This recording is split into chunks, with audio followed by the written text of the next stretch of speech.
Welcome to Quality Time, a Houston Methodist leading medicine podcast.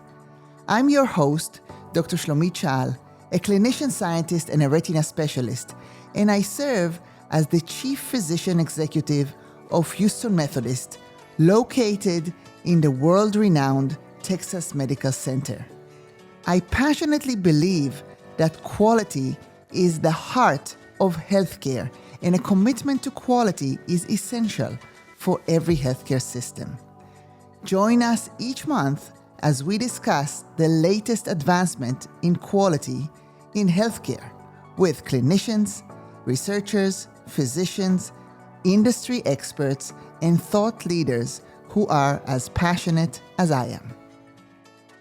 Today, I'm excited to welcome Dr. Brian Spisak. He is the Chief People and Communication Officer and Senior Partner at Csuite Growth Advisors. He is also the Program Director of AI and Leadership at the National Preparedness Leadership Initiative at Harvard University and a faculty member at the American College of Healthcare Executives. Dr. Spisak is author of the best-selling book, Computational Leadership, Connecting Behavioral Science and Technology to Optimize Decision-Making and Increase Profits. Thank you for joining me today, Dr. Spisak. So tell us a little bit of how you got into your field. Yeah, so it all started really just after my undergraduate, which was in psychology. I started in behavioral and mental health. And what I saw very early was I didn't have much of a say in treatment and how things were being developed. And I really felt like I was just sort of a cog in a wheel, just there to basically take notes.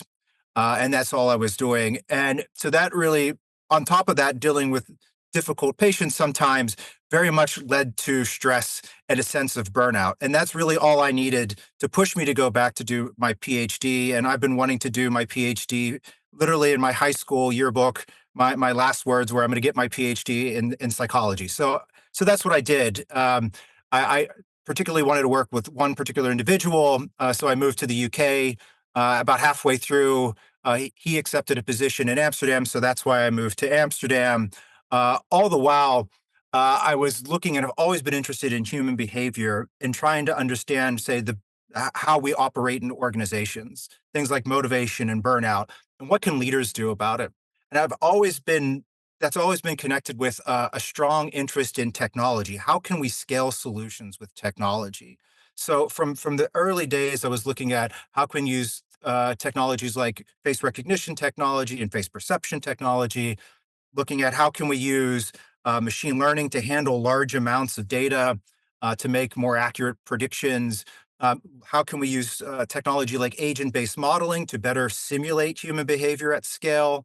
And then ultimately moving into now with generative AI, because that's just what everybody else is doing. And I want to make sure that we do this in the most safe and responsible way. So my journey started from really my own healthcare journey of that feeling of stress and burnout, which pushed me in this direction.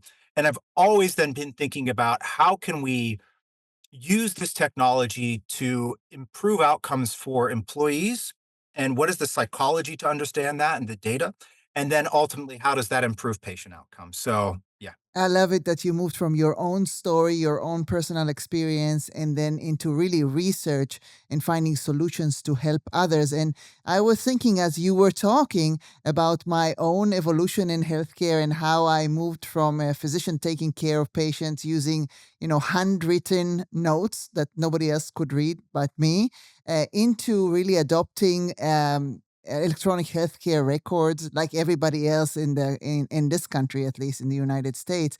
And I have to say that it was very rough and difficult. And still today, maybe 2 decades after, we're still experiencing a lot of burnout from the technology itself. So what's your perspective? Yeah, isn't that a wonderful irony? The technology is meant to son- ease challenges and remove, some barriers.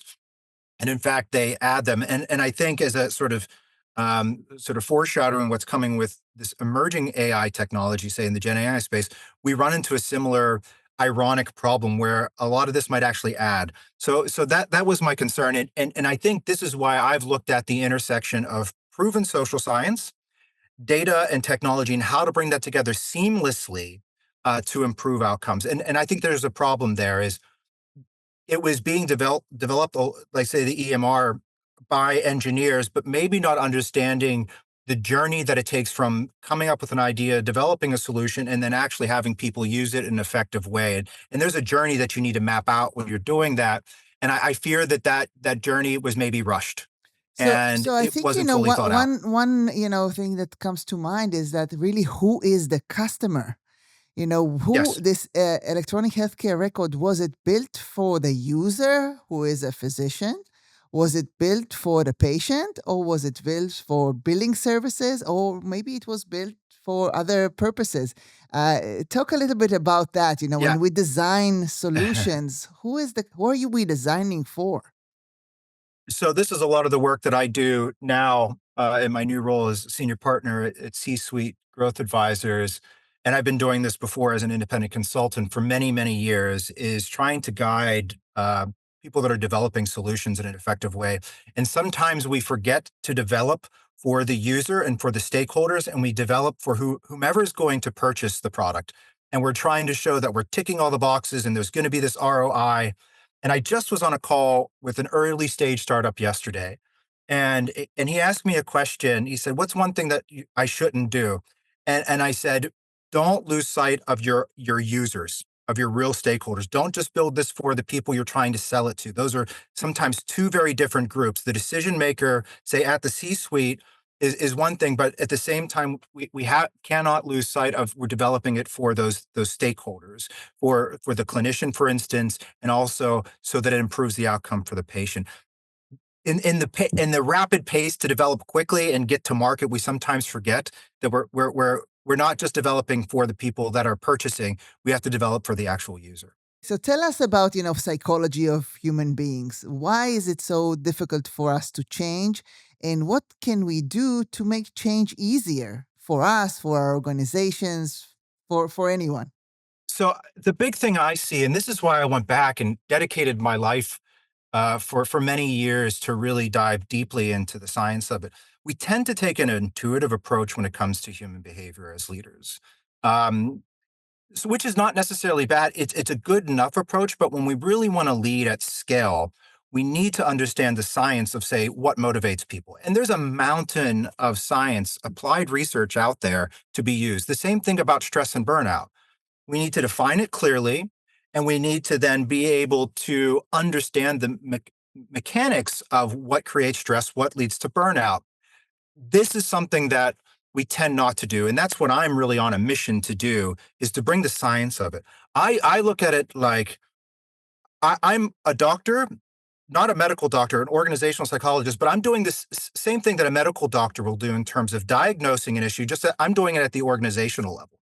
I'm diagnosing, I'm creating a treatment plan, and then I'm going to work on interventions. So what motivates us? We are different human beings. Obviously we have here at Houston Methodist 30,000 employees. They're not all the same. Yes. So how Yep. can we motivate people? Is there a formula? There is actually. So there's something called that's probably one of the leading models of motivation called self-determination theory. And it's the one that I use. And underneath that, and I take some of these complex psychological models and try to bring them down so they're immediately usable. And I break that down. And it has three primary factors, which we know from a bunch of research. There's three factors that motivates pretty much everybody in unique ways. So it creates a profile, but it's these three factors. And I call it car-driven needs: competence, autonomy, and relatedness. CAR. So if you understand those car-driven needs, and what is the unique profile for, say, you or me. Some people need a stronger sense of competence. Some people, like me, I need a strong sense of autonomy. I really need to feel like I can impact my environment. And some people really require relatedness. And when you understand that unique profile of an individual, then you can scale it. So I can scale that from n equal 1 to n equal to 30,000 that you just talked about. What it requires then is, if I have that sort of diagnostic tool, I then need the data to create these unique profiles of what motivates you, and what do you need to stay motivated at work. And once we have that, then we can monitor and treat. So let's break it down a little bit because I like the CAR, acronym. That's nice. Competence. Competence is not the same for everyone, right? Competent surgeon, competent medical doctor, competent nurse, competent, front desk person. Competence is different. So how do we, as C-suite people, how do we drill down and make sure that all our employees feel competent or feel that we support them in their path to increased competence? A good start is asking them, and that's where the leadership component comes in here. Like a good clinician has the diagnostic tools, but it really comes down to the clinician's ability to use those tools effectively. It's the same thing, and the same way that with patients, you need a good dialogue to understand. It's the same thing with your employees. You need a strong dialogue to understand what does make them feel like they understand what's going on in their environment. Where are there perhaps gaps where their knowledge is a little needs some improvement, and that's making them very nervous, and that's what leads to the stress and potentially the burnout. So it starts fundamentally with leaders having a strong, meaningful dialogue with their people.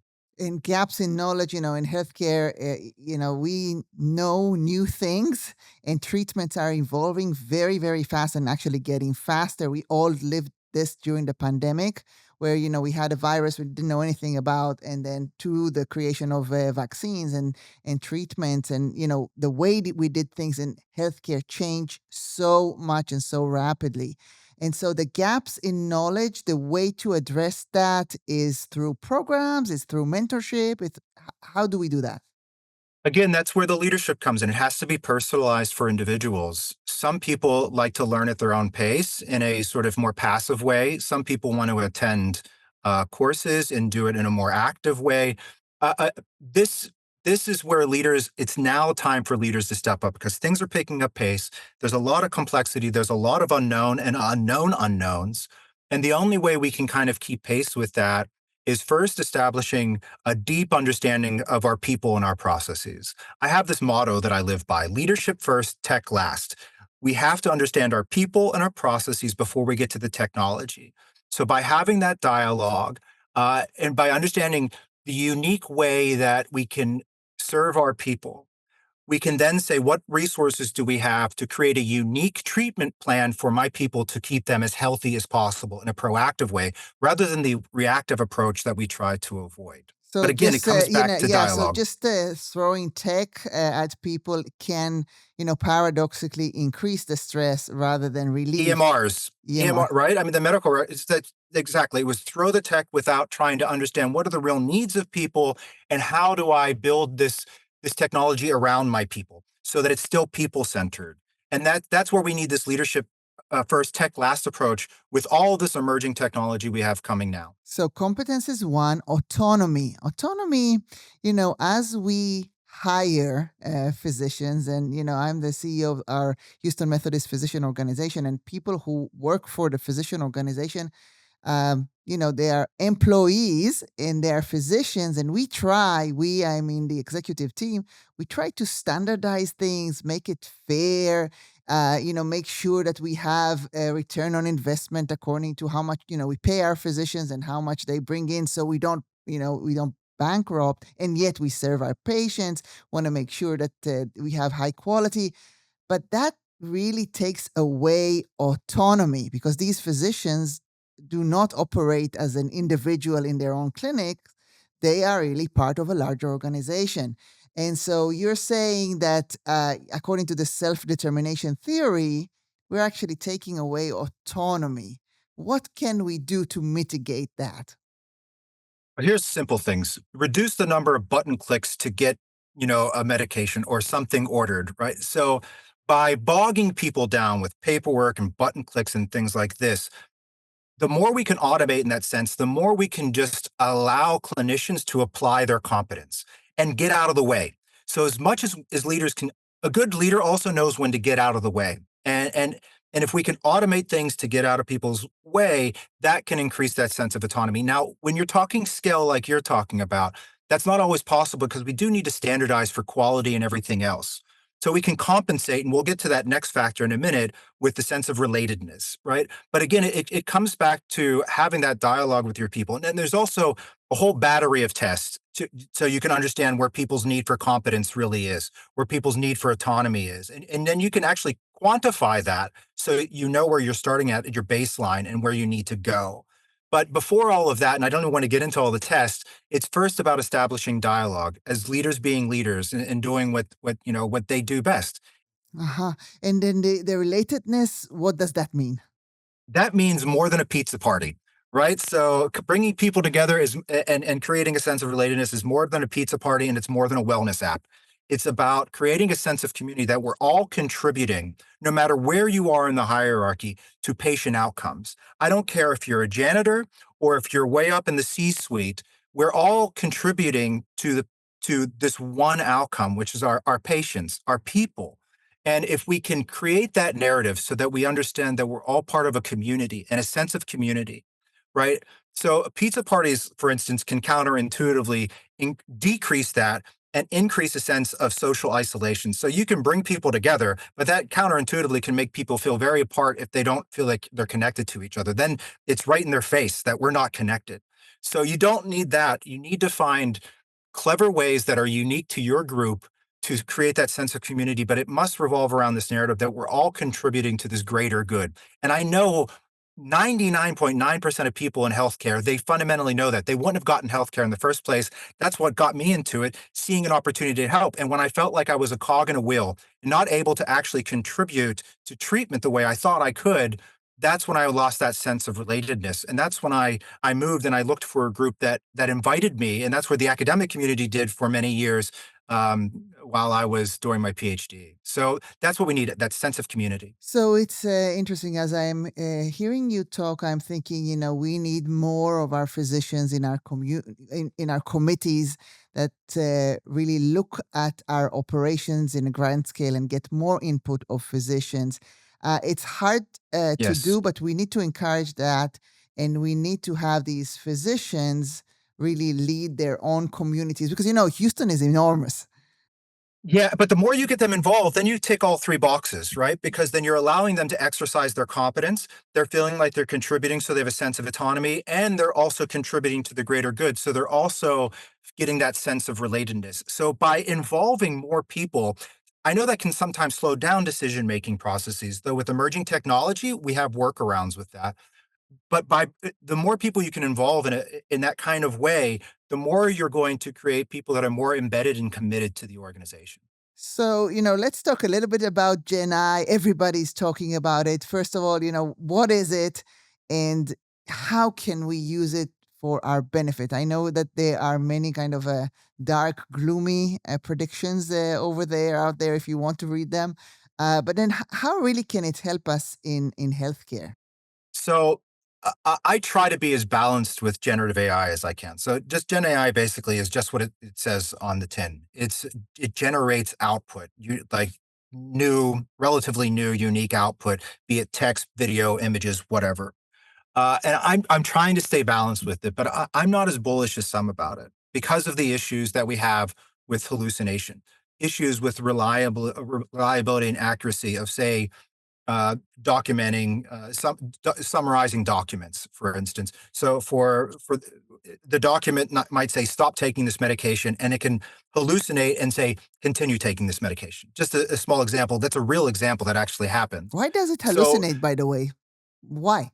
because yeah, so without getting into the technical details of it all, it's not designed to do that. It's designed to be more creative. It's predicting one chunk, a token. So a word you can break down into a token, and basically all it's doing through fancy regression, again, not getting too technical, is just predicting one token after the next. So it's only predicting what is the highest probability of this should come after that. That's not about accuracy. It's just giving you sort of probability of what's likely to come next, and it's selecting that. So that's how. So that's a good point of why what I am excited about with this is because of that. It can help us break out of our bias blind spots. It can help us think in different ways on how to deal with issues. So when for leaders, for instance, talking about I've got an employee that's having, say, a crisis of competence, how can I help them? we can sometimes get set in our ways, tunnel vision when it comes to thinking about things. If you think about generative AI more as a creativity engine, it's say, give me 20 different ways to deal with an employee that's dealing with this. Now, don't share specific details because of privacy issues, but you can give a persona, and this is the persona of an employee. This is their crisis of competence. What are 20 different ways I can solve that problem?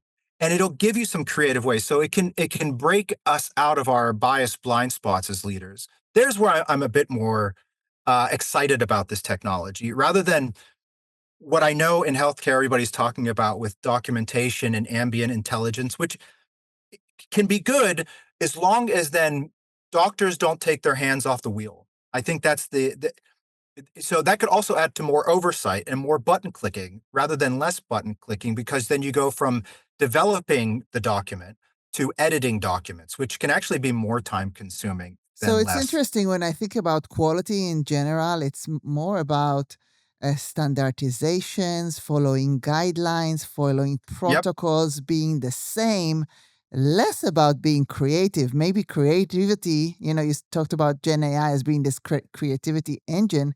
Maybe it's dangerous for maintaining quality.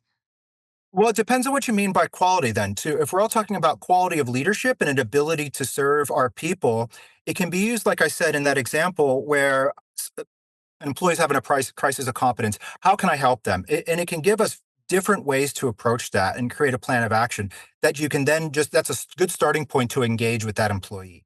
So there it can improve your quality as a leader and your ability to address those issues about competence, autonomy, and relatedness. Where it can become a problem if you're trying to do things that require high levels of accuracy and relatedness in a high stakes environment, then it can be a nightmare for quality. And that's where we want to avoid issues because it can reduce standardization. There's a bunch of technologies or techniques now, and I'm working on one to try to improve that output. But fundamentally, the technology isn't designed necessarily for standardized output like that at its core. So we must keep that in mind. So that's interesting. We have, obviously, as many other healthcare systems, implemented different technology, piloted different technologies in our clinics. And one of them is really to summarize the note. You Hmm. kind of mentioned Yeah, it in yeah, past, in yeah. summarizing the note or ambient listening, where the physician talks to the patient and immediately, within seconds, you have the summarized note. And the feedback, both from the patient, the physician, and also sometimes the physicians that gets the referrals, is that the note is much better than any human physician note has been so far. Yes, I completely agree with it, and I think that's great. So the analogy I like to use with this, though, is we have to be very cautious. So the closer we get to fully autonomous vehicles, the research shows that we actually becomes more dangerous because it fools us into taking our hands off the wheel.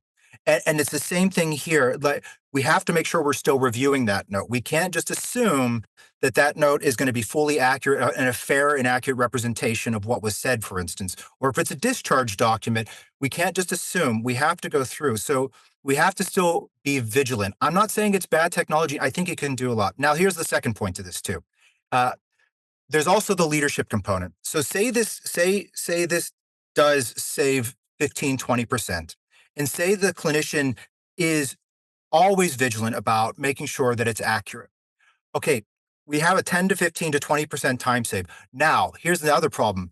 What is leadership going to do with that 10 to 15 to 20% time save? Are they going to reinvest it to allow the clinician to further build that relationship with their patient, give them some time to build their own sense of resilience and well-being? Or is the leader going to take that 20 and invest in just more burnout inducing tasks? And so that's the other concern I have with it is not just the technology, but what leadership will do with that technology. And we need to be prepared for that. Yeah, that's a fantastic point, because I'm hearing so many things like, okay, I'm going to give you this technology. It costs money. Then you need to see two more patients a day to pay for that technology. And maybe seeing two more patients a day adds to the burnout. We talked about motivation. What causes burnout? Yeah, so there's where I use something else, a different model that I bring in called the job demands resource model. This is a probably the one of the leading frameworks in social psychology and organizational psychology for understanding the science of what creates stress and how that stress leads to burnout and ultimately turnover. And it's just what, again, it is exactly what it says on the tin: job demands and resources. So it's about understanding what are the different types of job demands, and they're broken up into, again, very sort of they're delineated. So we have cognitive job demands, emotional job demands, we have organizational job demands, material job demands. How many times I hear from people I'm working with, say employees, I need a printer. I hear that more than you'd expect. And that can cause stress. And so all those different job demands are like little bee stings or paper cuts, and they can add up through your day into a meaningful amount of stress. And so what I do is I use this diagnostic tool again to create a unique stress profile of everybody I'm working with. And again, with technology, you can then scale that once you know what data to capture. And then what I do on the back end of that, we work with leaders because, again, leadership first, tech last. We work with leaders to take stock of all the resources that you have available to address all those unique job demands. And then we start connecting those dots. And if there's a dot that we can't connect between a job demand and a lack of that resource, that's where we have to have a good, strong conversation, an honest conversation about why that resource isn't there and how do we get it. And when you have that unique profile and then understanding what resources you have at your disposal, that gives the leader then clarity to be more effective at addressing those job demands and reducing stress of your people. I love that model. What is the job demand? What is the resource? It's funny that you mentioned the printer.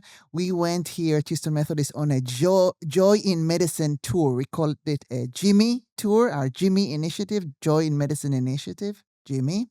And, as we were talking to physicians, one physician stood up and said, I need a printer. And I was shocked. Like, really? We can't get him a printer? And it's just, it sounds like it's easy to do. It took us like 2 weeks to get him a printer that is working. But kind of aligning the resources with the demands and understanding the demands. And you mentioned cognitive demand. Sometimes for cognitive demand, the resource is time. Mhm. Yep, exactly. So that's what I mean about we need to sometimes have difficult, honest conversations with time. And so if we bring in this ambient intelligence, it can give back time. And so that's something that we look at C-suite is how do we give back time? How do we make up and give back time?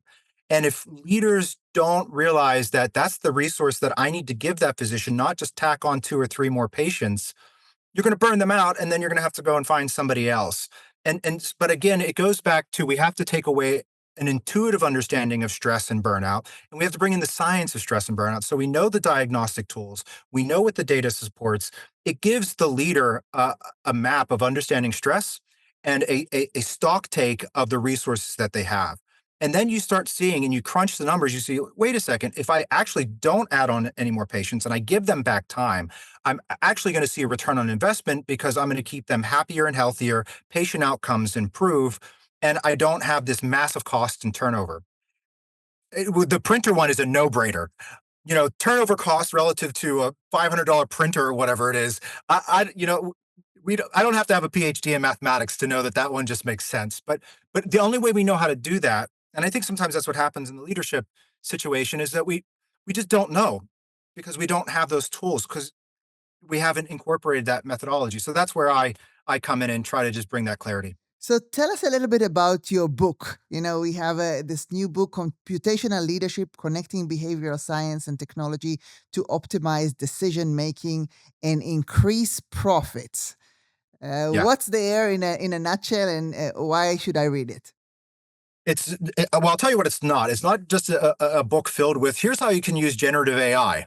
It's really it's a book that I show how you tie together proven social science, high quality data, and emerging technology, and use that as a leader for various issues. For instance, like employee well being.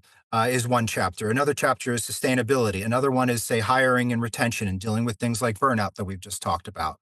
And then on top of that, at the end of all those practical chapters, I then interview senior leaders from Microsoft, from Merck, from WebMD. I mean, a bunch of different leaders to see how they're doing it in their organizations, and they're leading the way in their organizations, for instance, in this. So it's about how do we combine science, data, and technology in the most effective way to create a tool for leaders and how leaders can leverage it.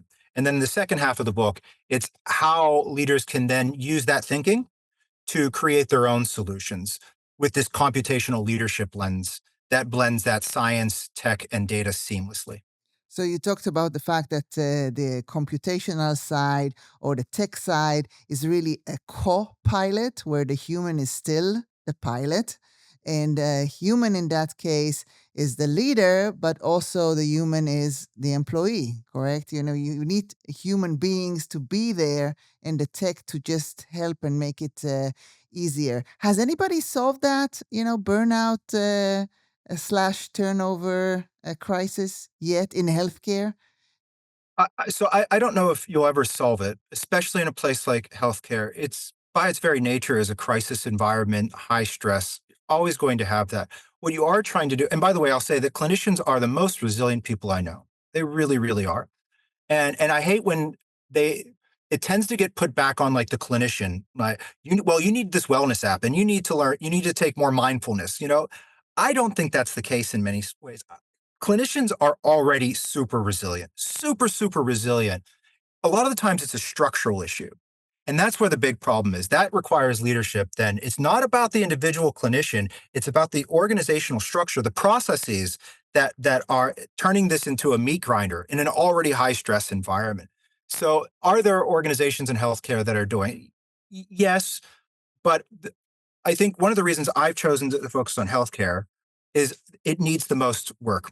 And I mean that in the best possible sense. I think there's an opportunity there because fundamentally people here care. But if you look at all the numbers, healthcare is trailing behind on all the good numbers like engagement, satisfaction, and motivation, and leading the way on all the bad numbers, stress, burnout, and turnover. So, I thought that was no, we, lawyers, no? Nope, no healthcare. Really? I mean, I wish I could say that, but yes, I hate to say it because I'm embedded in this. But I mean, at the same time, that's what also motivates the hell out of me. It gets me up in the morning and it kind of keeps me awake at night. And how can we create these solutions? No, fantastic. And, throughout this conversation, I was thinking in my head about the framework that we follow here at Houston Methodist. It's a framework that we adopted from PWAC. It's the Academic Consortium for Physician Leadership. You probably know about it. And it's really three things. One of them is what we talked about a lot today, is really automating and bringing the practice of medicine to be as efficient and less clicks and less harassment as possible. So really working on the efficiency side of the system. So this is one. The second thing is what you a little bit mentioned is really how do we help our employees become more resilient? And for physicians, you're right, physicians are very resilient. However, we sometimes need to teach physicians to let go, to delegate, to trust somebody else, to cover for Absolutely, them when they are on vacation, and absolutely, so on and so yeah, on. So that's personal resilience. And then the last thing, and perhaps very important, is really the wellness culture of the organization. And this is what you talked about leadership, is how the leaders care about wellness, not only about, quality of patients, number of patients, profits, and all of the things that we do care about, but how do we really care about the people that are providing care? So that's our framework. It's really a summary of all you talked about today. I would like to close with a question that I ask all my guests on this show, and it is: what does quality mean to you? that's a big question, and I'd love to just write a paper about that.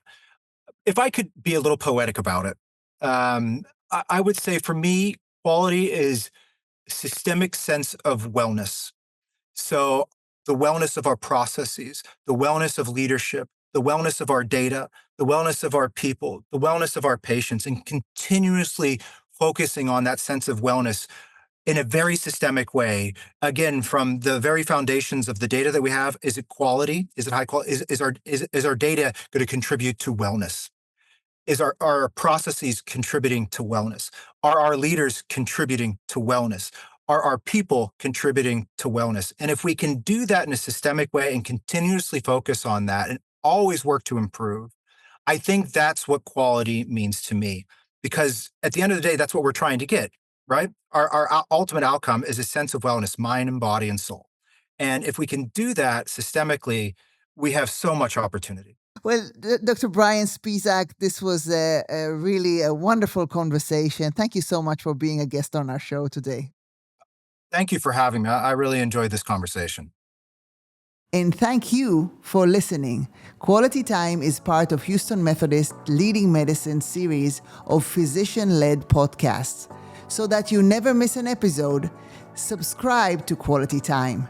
New episodes will download to your podcast device. If you enjoyed our conversation today, please consider rating this episode and sharing it with your colleagues. I appreciate your support. Thank you, and until next time, I am always listening.